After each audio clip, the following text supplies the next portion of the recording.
The 10th insight of the Celestine Prophecy, Chapter 8, Forgiving. A new approach to business, enlightened capitalism.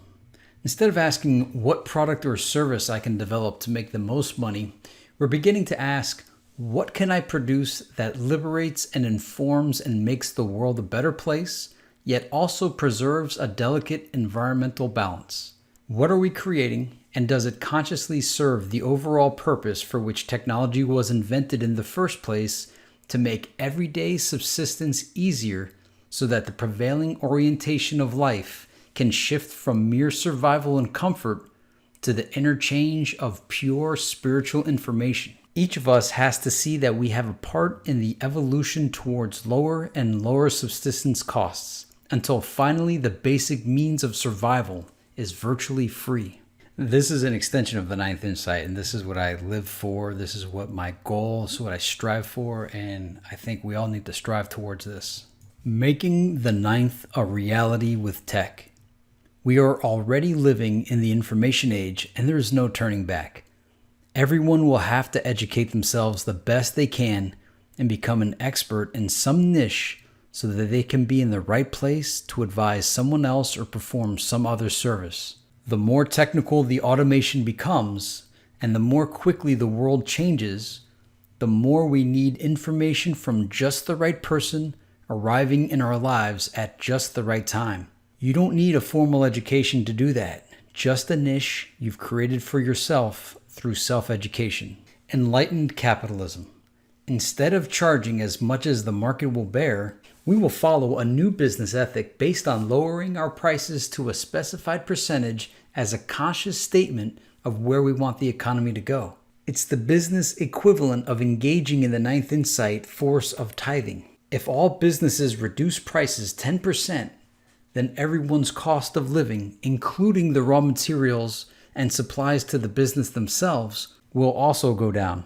Prices will systematically decline and can be accelerated if we do it consciously, and the process will be greatly enhanced by the discovery of a very inexpensive energy source.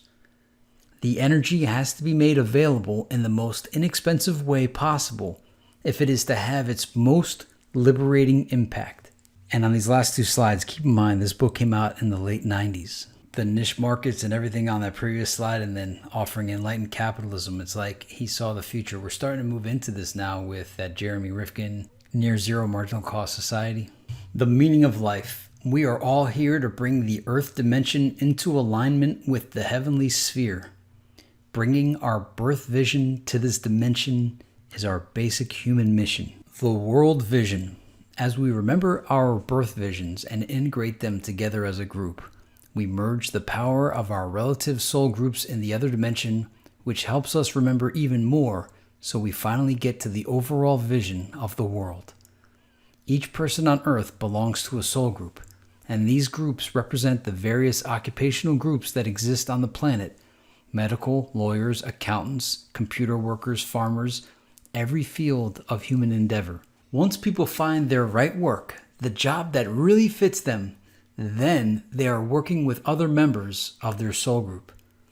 As each of us wakes up and begins to remember our birth vision, why we're here, the occupational groups to which we belong come more into alignment with the members of our groups in the other dimension. As this happens, each occupational group on Earth moves toward its true soul purpose, its role of service in human society. The karma of the life review.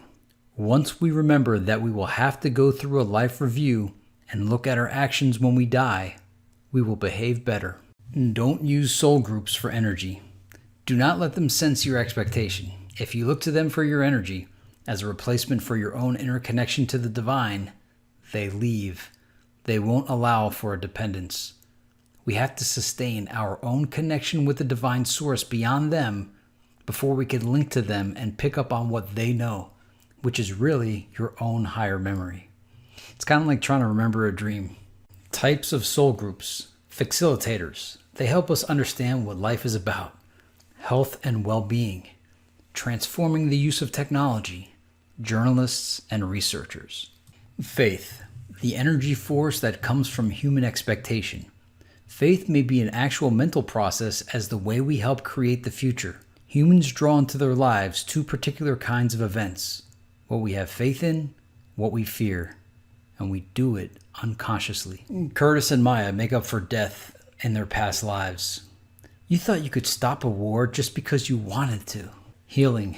When we remember what we're really supposed to do in life, it can restore our health. When we're able to remember what all of humanity is supposed to do, starting right now, from this moment, we can heal the world. Our birth vision contains not only what we individually intended to do in the physical dimension, but also a larger vision of what humans have been trying to do throughout history and the details of where we are going from here and how to get there. We just have to amplify our energy and share our birth intentions, and then we can remember. Overcoming the bad emotions. The process can't begin until we come totally back to love. Easier said than done.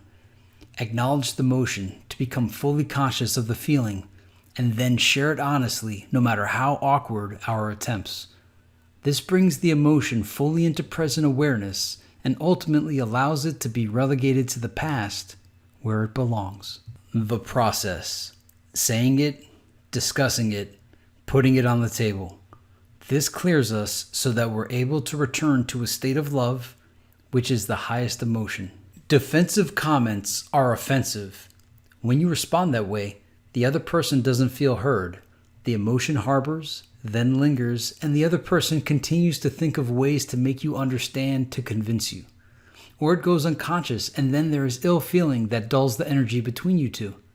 The emotion remains a problem, getting in the way. To remedy, acknowledge how the other person could be feeling the way they do. The 10th insight as an extension of the 8th insight. We have to identify our unconscious feelings toward one another before we can go on.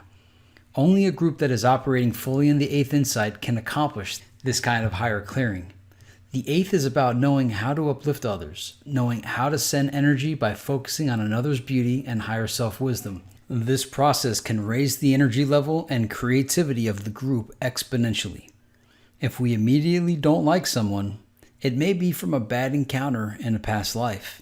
In order to reach the highest levels, groups need to understand and work through these emotions. Group dynamics of the 10th and 8th insight. No group can reach its full creative power until it consciously clears and then amplifies its energy. Once free of the emotions, a group can more easily move past power struggles and dramas and find its full creativity. But we have to do it consciously by finding a higher self-expression in every face. The 10th and 8th insight expanded.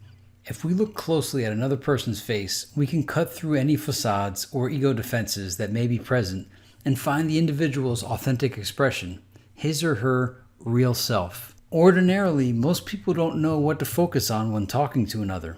Is it the eyes, the nose, the mouth?